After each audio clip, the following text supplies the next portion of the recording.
Are morning drop-offs and evening pickups a complete and utter canine chaos at your house?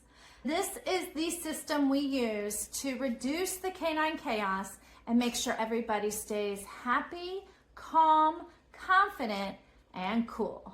If you have a pet business that doesn't do boarding or daycare at your house, listen to this anyway, because there are tips in this video that are going to get the ball rolling if you think about how you can apply some of these methods to your system to simplify your pet business.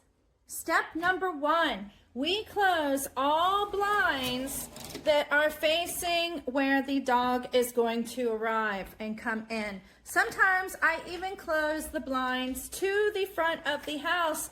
That way we do not have everybody alerting us when somebody has pulled into the driveway. And it's nice if you have blinds like I do that can shut from the bottom up so we can still leave some daylight in. But I would go ahead and shut all the windows and all the blinds that the dogs would be able to see the new dog arriving from to reduce the canine chaos, both on the inside and to reduce the anxiety of the new dog arriving. Now you want to make sure all these blinds are closed before the dog arrives. So it's helpful to have a policy in place that your customers know they have to abide by and that you are very strict about.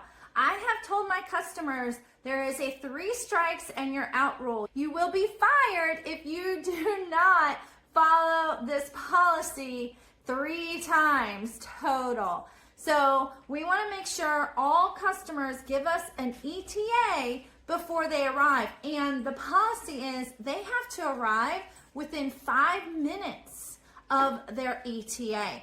I also ask them to put the address of my home in their GPS. Yes, April, they know where they're going. They know how to get here. And some of them might even be a little annoyed by that. But I don't care because I explain to them the importance of this for their dog's benefit. When they hear that it benefits their dog, they're much more motivated to follow the rules. Now, if you have helpers who come and work for you so that you can get some time away from your business, how in the world do you manage all these customers sending you text messages for the first hour or 2 of every day with their ETA? I get it, trust me, been there, done that. Could not figure out how to fix it until one day a big old light bulb went off when my friend said, "Get a second phone, April." So I was like, oh yeah, ding, ding, ding, happy days. Good thing I was complaining about this to you.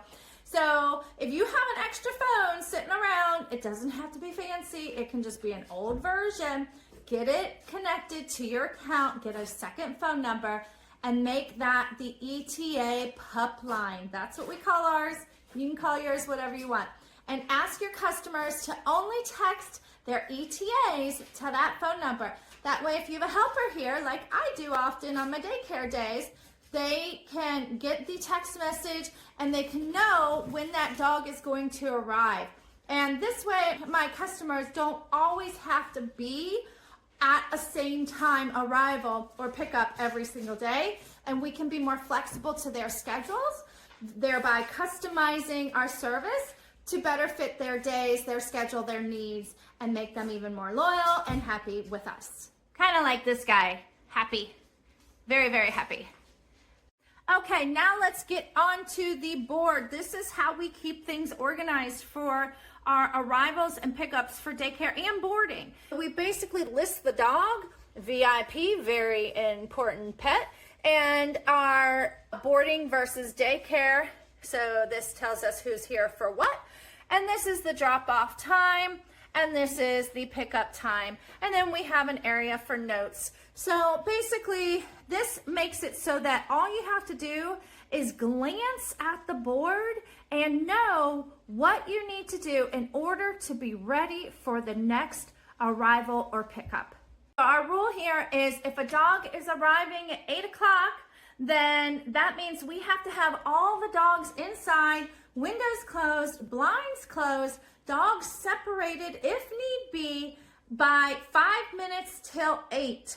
at the latest. Usually we get ready a few minutes earlier just in case the customer shows up earlier, which has been known to happen a couple of times. And this way it's a lot easier and completely reduces the canine chaos, as opposed to if they're still outside and a car pulls up in the driveway and then the customer doesn't realize that it makes it worse to come walking up to the gate before you get all the dogs inside.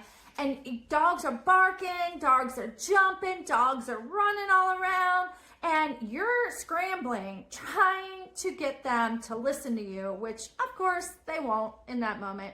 And then once we get them all inside, whew, we can breathe. But that whole entire time is so super duper stressful. So why go through it? Always make sure you have the dogs inside enough time before your expected arrivals to reduce the canine chaos, reduce the risk of dogs fighting in the chaos, and reduce the risk of your neighbors getting upset with you because there's a pack of dogs barking like wild animals when somebody shows up and you weren't prepared. Okay, now what? When the dog arrives, what do? I like to make sure that I have separation between the door that I'm using to let the dogs out one at a time to introduce them to the new dog, so I can ensure that when I let out a dog, it's only one dog at a time and I don't have a mad rush of dogs pushing through the door all at once. So if you can have a back door or however you do it, wherever your dogs enter, make sure that in that fenced in area, you have a door or you have fences that you've built, whether it be like little doggy pens or gates that you purchased that can go from that door to the fenced in area so that you can let a dog out one at a time and you separate them inside the house. So for example, I have the kitchen and the kitchen door. When I have one dog ready in the kitchen, that means they're getting ready for pickup or they're getting ready to meet the dog that just arrived. And then I can easily get one dog in the kitchen at a time and get one dog out the door at a time. We always introduce dogs that have just arrived to the dogs that are here one at a time. You never know if the energy has shifted. They may have met that other dog 100, 200 times. I don't care. I still only introduce them one at a time because I know that each time a new dog comes out to meet them, that's a moment of hesitation. That's a moment of tenseness, of stress that both dogs are going through because they're like, okay, I have to size up and sniff this new dog to make sure I know who they are. What I always tell my customers when I meet them at my meet and greets is you have to remember dogs are using their sniffer as their first line of defense. They came out of the womb only able to smell. They could not see, they could not hear. So their sniffer is the strongest sense that they have, whereas our eyes are the strongest sense. So my metaphor or analogy for this is if someone comes to the door, you and we have to go look and see who it is before we can trust enough to let them in the door or open the door. The dogs, they need to sniff who it is before they trust them enough to let them in the door. So dogs always need to use their sniffer first. So as the human who's managing a pack of dogs or dogs who are getting to know one another, you always want to be their guide to encourage them to sniff each other as much as possible, as soon as possible, and preferably the back end, not the front end, right away. When I see that each dog has sniffed each other a few times and maybe even did a little shake, shake, shake or a yawn, that shows me that they have reduced their anxiety about the situation. If you pay attention, you can actually feel the tension leave the room outside, and then you know that, okay, that dog has come back to balance and they're ready to meet another dog. Or maybe they sniff and then they go away and then they come back and they sniff again and then they go away and they come back. That's very common. A lot of times they'll sniff, get a little bit of knowledge about that dog, and then they'll feel a little tension or uncomfortability, get too stressed, and then they'll walk away and avoid and sniff something else, then they'll come back a minute later and sniff them again. That is super common. Give them a chance to do that for a few minutes. Then you can go in and get another dog.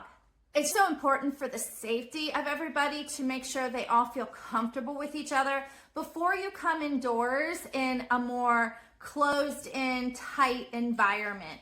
So any chance you can let them be outside amongst each other where there's plenty of space to flight, right? Dogs can only fight, flight, or freeze. So when they're in an environment where they have more room to flight, most of the time, that is what they're going to choose because it is the least confrontational option for them and probably the safest.